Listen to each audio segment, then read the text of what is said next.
মানৱ ইতিহাসৰ বৃহত্তম জনসমাগম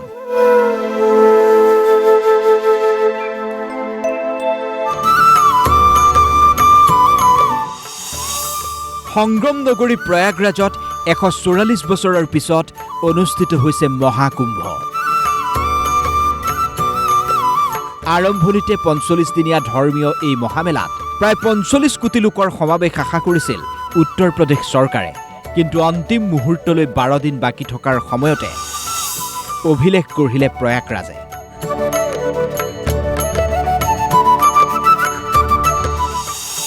14 ফেব্ৰুৱাৰীলৈ 50 কোটি লোকে পুণ্য স্নান কৰিলে ত্ৰিবেণী সংগমত।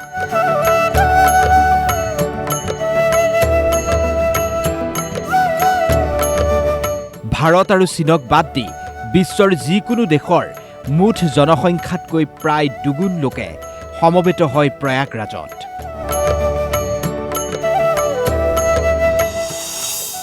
মকৰ সংক্ৰান্তিত অমৃত স্নান কৰে 3.5 কোটি লোকে।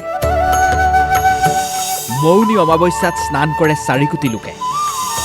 30 জানুৱাৰীত 2 কোটি আৰু 1 ফেব্ৰুৱাৰীত স্নান কৰে 1.5 কোটি লোকে। বসন্ত পঞ্চমীত অমৃত স্নান কৰে প্ৰায় 2.60 কোটি লোকে।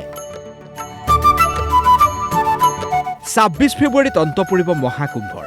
তেতিয়ালৈকে সৰ্বমুঠ প্ৰায় 60 কোটি লোকে ত্ৰিবেণী সংগমত স্নান কৰিব বুলি সম্ভাৱনীয়তা ব্যক্ত কৰিছে মহামেলা আয়োজক কৰ্তৃপক্ষই।